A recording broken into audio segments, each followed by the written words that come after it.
LAND TV is a show directed, hosted, and produced by indigenous youth for youth. It is a show that aims to educate Canadian citizens about culture, spirituality, and identity through a fun and interactive show.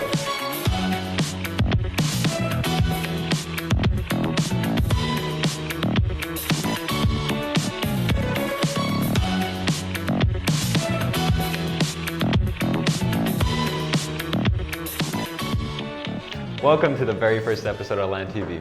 I'm your host Dylan. I'm Blackfoot Cree. And I'm Noden. I'm Ojibwe. I'm Niam, Mohawk Mi'kmaq. What is LAND TV all about, Niam? LAND TV is a show directed, hosted, and produced by indigenous youth for youth. It is a show that aims to educate Canadian citizens about culture, spirituality, and identity through a fun and interactive show. What's our show today about, Dylan? Well, our show today focuses on the issues of residential schools. Residential schools? What's that? Well, we'll get into that, but first we're going to have a prayer by Niam. Prayers are commonly used by indigenous peoples for various reasons, for social gatherings, ceremonies, and just for common things in life so that you don't forget to acknowledge the things that you have in your life. So I'm going to be doing a prayer today for us. Thank you, Creator, for everything that we have in our lives. Thank you for the earth, the water that we drink, the air we breathe, and the fire that keeps us warm. Thank you for the animals, our brothers and sisters. Thank you for the trees and the plants. Thank you for the rocks and minerals. Thank you for the fruits and the vegetables and the meat that keeps our stomachs full. Thank you for our families and our clans and the homes that we live in. Thank you for the ancestors that we learn from every day. Thank you for the teachings that we receive from our grandmothers and grandfathers. Thank you for the sun, the stars, the moon, night and day. Thank you for our spirit, our bodies, and our mind. And thank you for the heart, our passion that burns within us. And thanks for everything again. Thanks, Niam, for coming down. I really enjoyed that prayer. Thank you for having me. Hope to see you guys next time. Peace.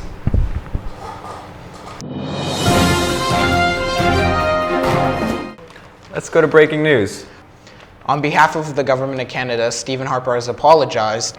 Wait a minute, that's not breaking news. That happened in 2008.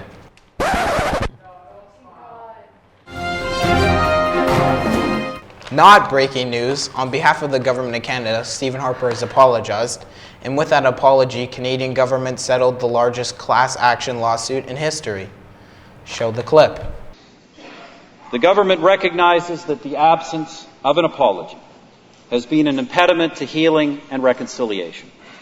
Therefore, on behalf of the Government of Canada and all Canadians, I stand before you in this chamber so vital, so central to our existence as a country, to apologize to Aboriginal peoples for the role the Government of Canada played in the Indian residential schools system.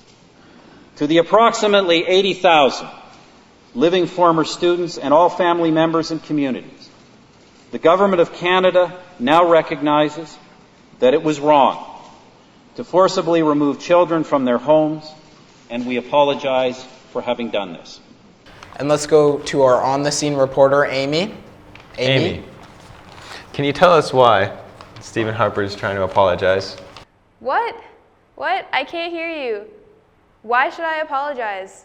No. Can you tell us why Stephen Harper is trying to apologize? I can't hear you. Amy, can you hear me? Amy? Amy, are you there? Hey. Hey. So what was your question again?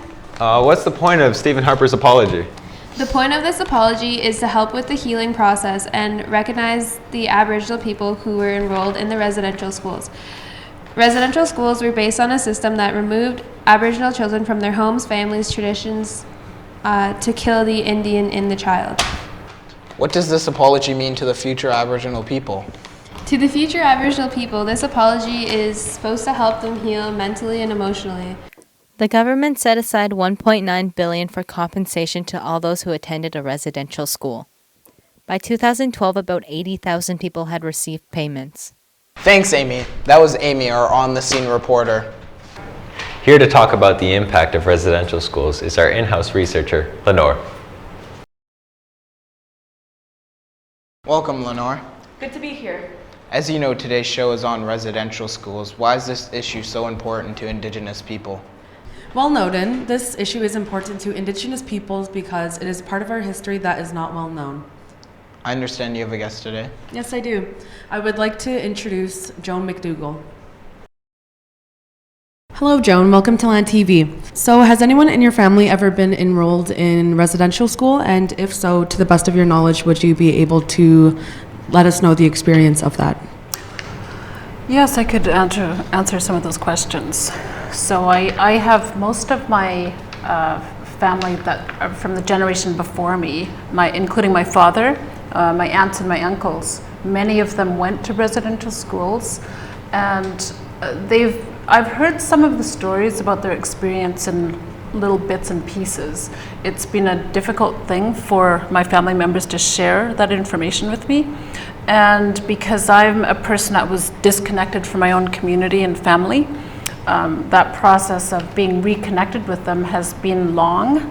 I became reconnected with my family and my nation in 1991. And since that time, as I say, I've had the opportunity to hear some of the stories that my uncles, my aunts, and my dad tell me. And I'm glad to hear that information.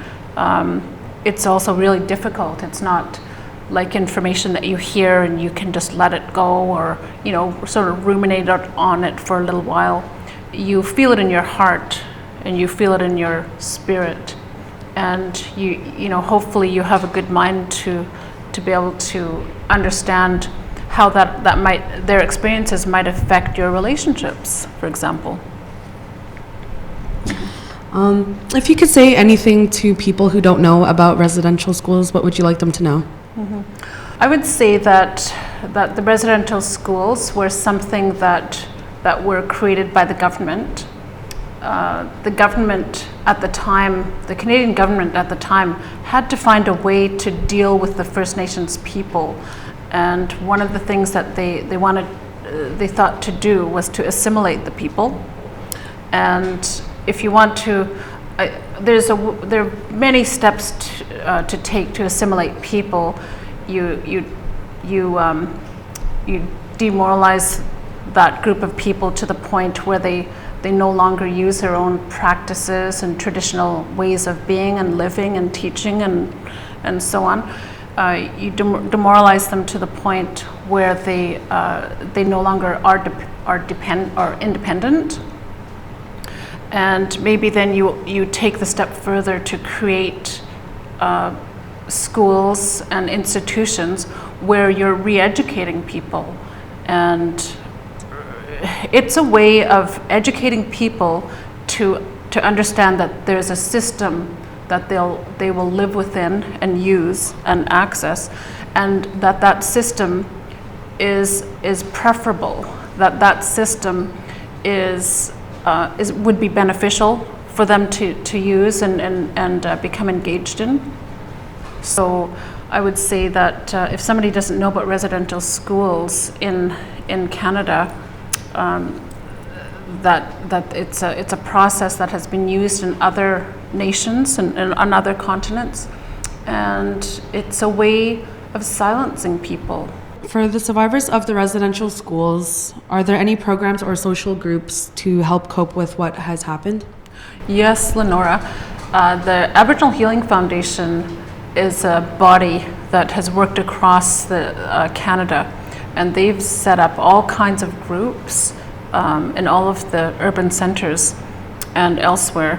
And the groups are for those some of the survivors to come together and meet and do healing work. I personally did some journal writing with that group of people, with a group that meets here in Regent Park. So the funding for that programming had ended over a year ago, and the agency that I work for continues to support and facilitate the meetings that happen. So they worked together for over a decade, and it was really important for them to be able to come to a common area, a common place, where they could speak about their experiences, tell their stories. It was important for them to be able to look at how their experiences in residential schools affects their lives today. Yeah, so the programs for those survivors of the residential schools have sadly come to the end of their funding, and I don't know across the nation, across Canada, in other provinces, if the groups are continuing to be supported, regardless of whether the funding came to an end. I don't know if that's true. I hope so. Thank you for being here, Joan. It was very nice to see you, Lenore. Likewise. Tune in to next week with LANND TV.